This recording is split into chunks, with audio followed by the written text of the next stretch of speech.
Hi everyone. Hello. How are you? Have you ever smiled on the outside, wherein you were struggling inside? You were falling apart from inside. Raise your hands if you had experiences like stayed up all night to study, skipped a meal to meet a deadline, or, okay, I can see many hands raised here. So that's it, right here. Thank you very much. This is why we need to talk, and we need to talk. My topic is health is wealth. Now, it's a very common phrase we've all grown up with. However, health is wealth is most of the time interpreted with physical health, good diet, sleep, and rest. But what about the pressure to perfect? What about those thoughts that keep you awake whole night? What about the mornings? You are alive, you are breathing, but you cannot wake up. Everybody, I like to ask you a question. If somebody broke his leg, would you say, just walk it off? Of course not. But why do we do this with someone battling anxiety, depression, sadness? The person is left alone to deal with. It's a very deep message. I hope you carry this with you.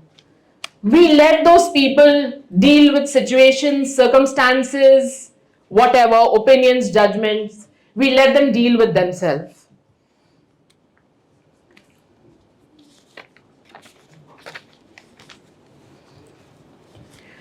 Mental health isn't a luxury.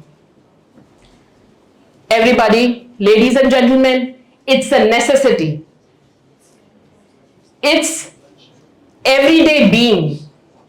It's how you function, how you live, how you laugh, how you learn.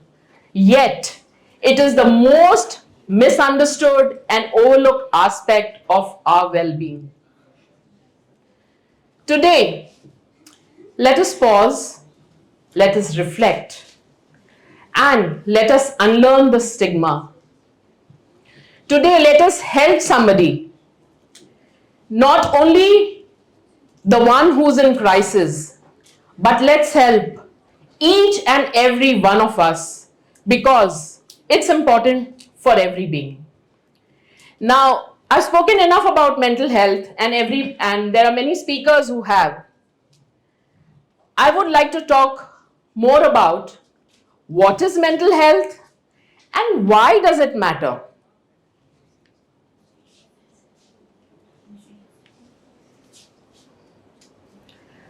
Mental health is emotional, psychological, and social well-being of an individual. Causes of mental health. I won't be reading all the causes. There are numerous causes. It can be any issue, slightest of issue can trigger mental health. The first point I've written here is childhood abuse, trauma, neglect. Loneliness, poverty, taking care of somebody who's chronically ill, etc., etc. A few, mostly women, in-laws, a bad relationship, a death in a family. There are numerous n number of causes for mental health. Now, what really touches me most is childhood abuse and trauma. Everybody, it starts right here. It starts in your halls, in your classrooms. You need to be vigilant. You need to be aware. You need to feel it. Now, statistics say, as Nupur ma'am has already shared this slide, statistics show that 1 in every 5 individuals suffer from some form of mental health or illness symptoms. 50% of mental health conditions begin by age 14 and later are developed by age of 24. 75% of mental health problems are developed by the age of 24. This is me, obviously not the cutest of child, but keep this picture in mind. I'm not sure if you can really see it. You can see it. Okay, so what I want to state here is every human child, including me and you, including a peon's child, driver's child, anybody's child is born unique, is born happy. When we are born happy and we are born unique, we are full of potential. A 4-year-old child, he dares to drive a car, isn't it? He dares or she dares to cook in the kitchen to help mama. We are all born with that ability. When does it diffuse? And how does it diffuse? Children are like wet cement. If anybody of you have witnessed a construction site and seen a layering of cement put on the fresh construction, you are not allowed to go there. Children are like that. The moment there is a fingerprint on it or a footmark, it is etched on their soul. So we as adults, we need to take care that the etching, it's our choice how to etch it. This carries on with the child. Like the mark on the cement won't go away until and unless there is a new construction. This etching on the child's soul will not go away until and unless there is a reconstruction of that child. This may take, maybe he or she realizes in the age of 50. And I'm sorry to say, maybe that child does not even survive till the age of 20.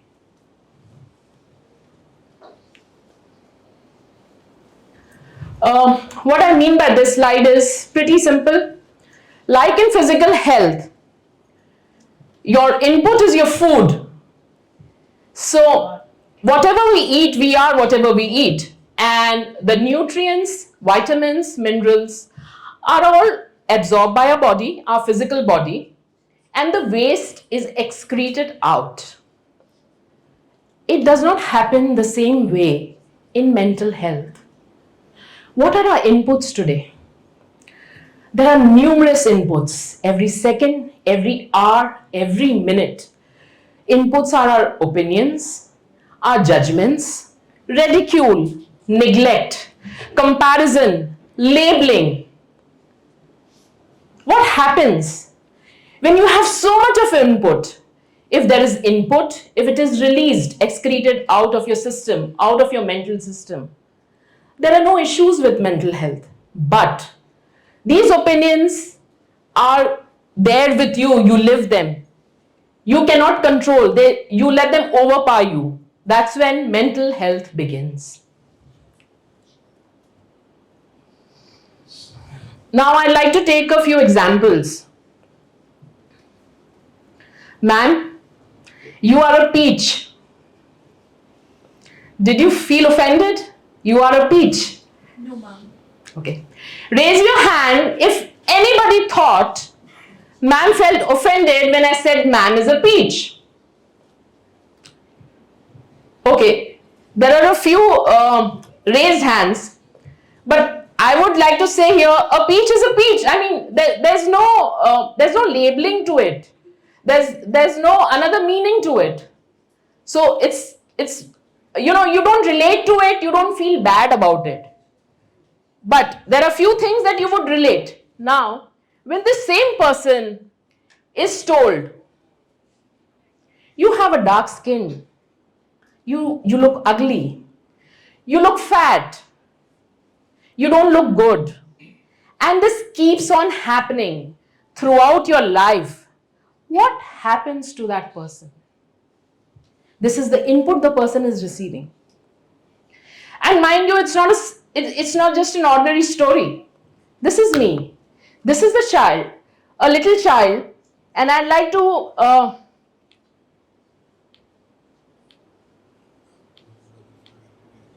okay, I cannot, sorry, somebody needs to help me. I've gone ahead with my slides. So I wanted to talk about the picture that I showed you before.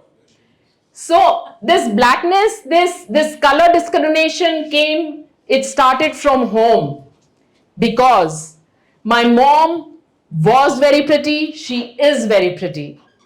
So we don't know how to say, how to communicate. It's nobody's fault, but it came right from home that you aren't good enough and you don't have a good color.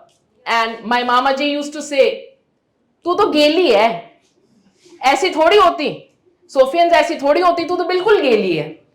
And everything, all cousins, it used to come from those features, body imaging, as Nupur ma'am said. It's not easy to deal with it. Some may survive, a few may not. Later, what happened when you went to school? So, in our school, because it was a convent school, nativity theatre was a thing. So, whenever you wanted to participate as a child and wanted to be a Mother Mary or an angel, you were always pushed to the side. They would not maybe say directly to you, they'd say, "You know, we can take Barkha. She has long hair, she's pretty, and she's fair." Did I consume this? Yes, definitely. And what I eventually became. In that nativity play, proudly participating in that nativity play, I was a carol singer on the sides. It happened year from year from year. So this is how one way this can impact you.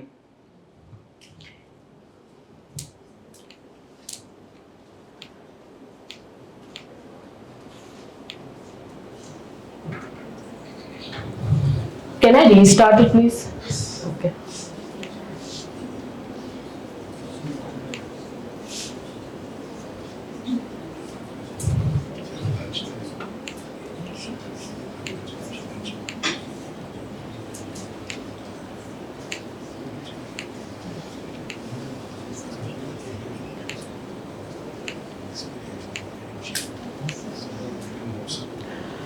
Now let's talk about another situation that may lead to mental illness. Everybody, just for those 2 seconds, I want you to be with me. To listen to me, not hear me. So be with me, go back to your childhood. Go back and reflect. The word sex, how did you know about it first? What it meant to you? What were the experiences it gave you? To me, I was about 7 years or 8 years old. I've been born and brought up in this city. So it was about around 80s, early 80s, before 85, I'm sure. I used to go to Elite 5-star here to take swimming lessons during summer. They used to run a 15-day program. And why I say elite and 5-star, because we all assume the best of crowd is going to be there.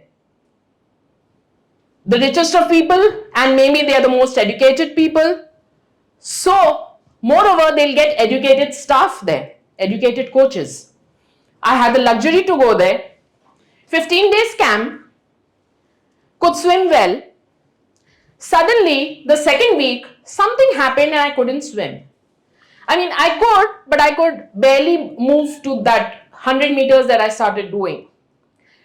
The last day of the camp, I just could not swim. I just could not lie flat in water for 1 second. I was near that boundary wall, holding it like that. I didn't know what happened. I didn't go to my mom. I went to nobody, because I thought I was failing. A few months down the line, I did a program, and that really enlightened me to my fear of swimming now. I went deep down, discovering and delayering where did this come from. And you know what had happened in that camp? That swimming coach had touched me inappropriately. Sexual abuse, we call it. There are a few students right here who are putting their head down. Mind you, this is reality. This is reality, and we need to get sensitized to the situation. If we can save someone's life, we should. If we are aware, or we can make people aware through such talks, or maybe just learning more about the abuse. The third situation that I would talk about here,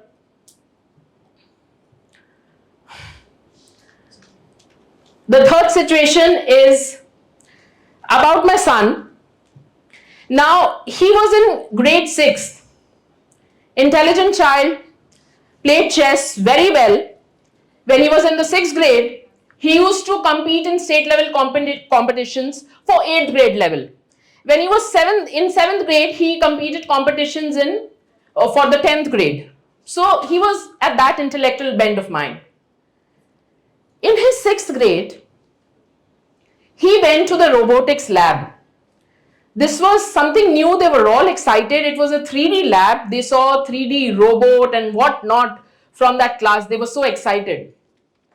The next class, they were asked to make a 3D keychain.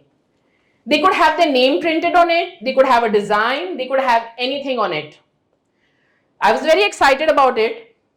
And my son had just said that, there's a surprise for you. I didn't know that it's going to be a 3D keychain. He came back home and I was so excited, and I knew he was excited to go to school that day. He came home, he handed me a keychain. No parent can imagine what was written on that keychain. And to witness it upfront, it was difficult. I mean, it was maybe like dying. It wasn't easy. So what was written on that keychain? On that keychain was written loser. Now, was my son a loser? No, he very well knew he was a winner. And he was a winner not in academics but elsewhere also in chess. He had that bent of mind. Now, where did this label come from? This label came from this educated mom standing right in front of you giving a lecture on mental health. In spite of understanding the gravity of labels, I used to call him a loser. It was all fun till today. He says, I didn't feel a percent of, a remorse over that label, because we understood that word was, usko pata tha he used to win. So just to keep him, not high-headed and to keep him in calm spirits, I used to call him a loser. And after every game, I used to call him a loser. He used to win with a trophy, come running, and he used to smile. That loser word did not affect him. It did not affect me. But when his teacher asked, why the hell your mother would call you a loser? That was the time bells rung in my mind, my ears. How could I do labeling for my child? He didn't understand it then. But yes, let me tell you, parents and teachers and adults, we are not at fault. I mean, sometimes we don't even know what we are doing. It just happens automatically. Our brain is wired, our system is wired from social or whatever you may call it. I don't have a name to call this, calling my son a loser, but I did call. And it had no meaning. But the meaning came when the teacher said, and that is when I stopped. I said no. I said no to myself. I didn't even make him feel that I called him a loser. When I discussed about this TED talk, I wanted to take his permission to narrate this incident. He said, but I never felt anything. I said, exactly, I know. You never felt anything. This was like that the pet word we use at home. It was like that word for us. But then, yes, knowingly, unknowingly, we do impact our children. Last situation This is a friend's child, again a bright student, throughout bright academically, no complaints, सीधा बच्चा. The friend was called to school in the son's 12th grade. The child had done obviously something wrong, something not of much gravity, a little thing. The mother knew the issues little bit, but not to the extent that she had known, but she knew the issues, what was causing it. Now, having a conversation with the teacher and knowing the background and the child being in the school for a few years, the teacher says to the child or to the mother, if he was feeling this, why didn't he come to me? This felt like a slap on your cheek, on my friend's cheek. The child who can hardly express, and the world knows the child cannot express, who can hardly express himself, express his feelings, you would ask that child to walk up to you and say, I'm feeling this. Oh my God, this is hard. This is hard for me now. I can speak to an audience of 1,000, 10,000, 2,000. You ask me to speak to my mom for 15 minutes about your issues, about how you feel. It's hard. So then this phrase from the teacher came like a slap. And then when the friend was telling me, the friend wanted to box the teacher, like वो होता नहीं धर्मेंद्र का हथौड़ा वाला हाथ. The friend had that, the friend had that emotion. That is when, and why I'm narrating this incident is because they might be geniuses, but those are the people maybe you need to take more care. The mediocre people or the average people, they are already there, they are dealing with those situations. But label is also a good label. Intelligence is a label. Topper is a label. You are the best is a label. And how you cope up with that label, it's not easy. It's really not easy. So I want to leave you here with this thought that what you communicate, how you communicate, there is gravity to each and every word, to each and every emotion, to each and every expression. I always used to tell my friend, I don't scold them, I don't do anything. You know what my friend says? Because she's my friend, best friend, she knows me. She says, जैसे ही वो कुछ करते हैं, you don't say anything. But वो जो तेरी सूरत चंडाल जैसी बन जाती है, that says it all. Maybe they also don't talk back, but your emotions are communicated to them. So this is mental health. When it goes on repeating.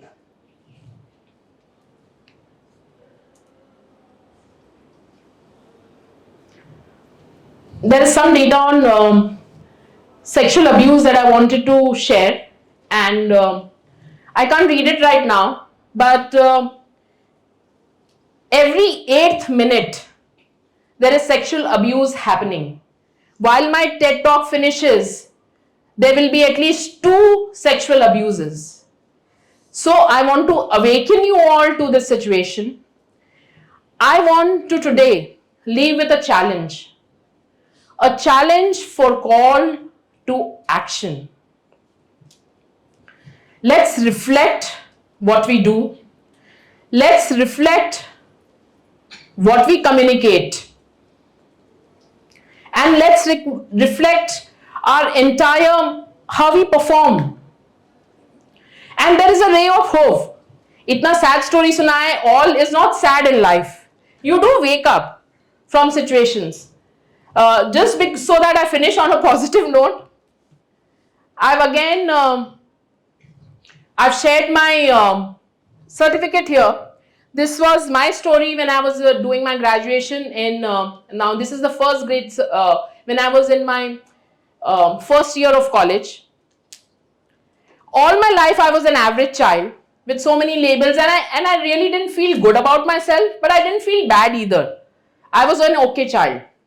But when I went to college, like that mediocrity, it was in me, I was living it. I met a friend. She said, no way you're mediocre. You look at people around you. I can hardly speak English. They could hardly speak English. Why don't you participate? I picked up the courage to participate in an elocution competition. You can't see it clearly. This is the year 94, 95, and it's a certification of participation. You know, okay. So it was the easiest topic that I was supposed to speak on. It was about my mother. My legs trembled, I shivered, and I came back. So I just got a participation certificate. From that lesson, I was encouraged more. I kicked myself hard and wanted to achieve. In my second year, my third year, I came first in elocution. In my third year, I got best orator in college.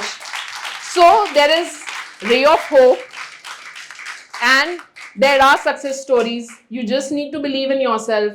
And also, I am here today. It was difficult for me. I only came here because my daughter believed in me. Thank you.